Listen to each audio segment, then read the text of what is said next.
Hi, welcome to the launch of South of the Sun, Australian Fairy Tales for the 21st Century. I'm Louisa John-Krol in Bendigo, Australia. This is Dja Dja Wurrung Land, and my story has influences Welsh, Slavic and Persian.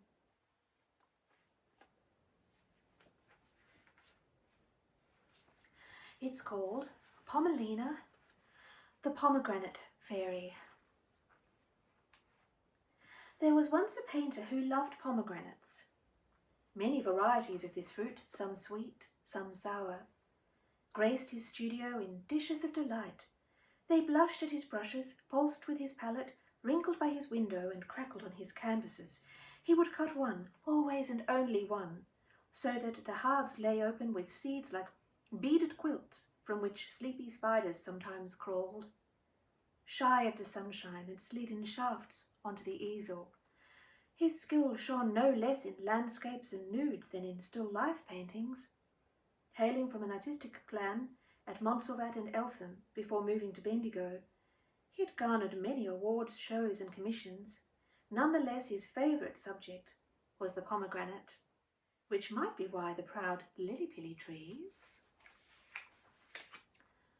swirled their brightest berries across his window, insisting that they too could blush with the best.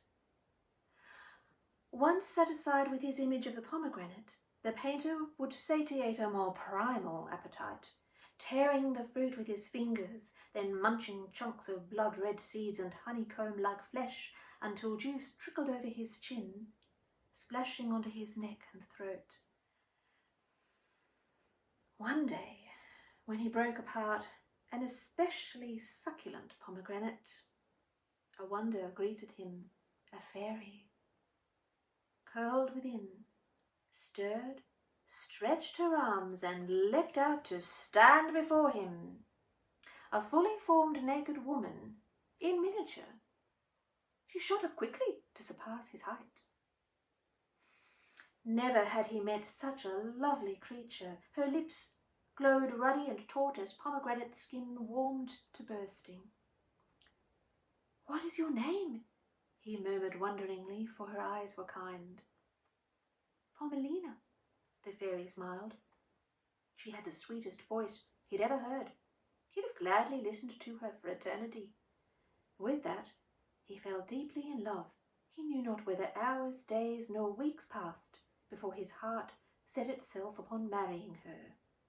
"Swish, swish, swish," sighed the tallest trees in the orchard, the lily-pilly ladies. They knew how rare it was for a mortal and tree spirit to meet face to face.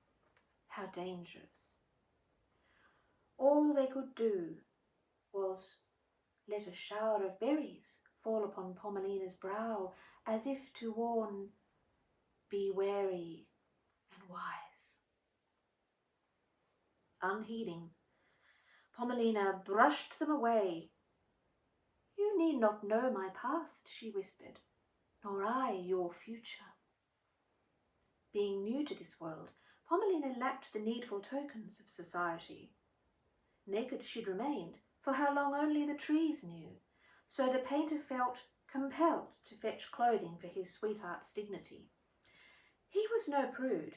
He'd sketched nakedness often enough. Yet he felt a chivalrous duty to protect the newcomer from prying or prejudice. He was determined that her garments be the finest. So he resolved to set off for the best silks in town. First, on a whim, he wove her birth tree's twigs into a necklace with a pomegranate seed for a jewel and fastened it around her neck. Then away he rode on his bicycle, not whistling, but humming with the joy of a bee, thinking nothing of leaving her alone.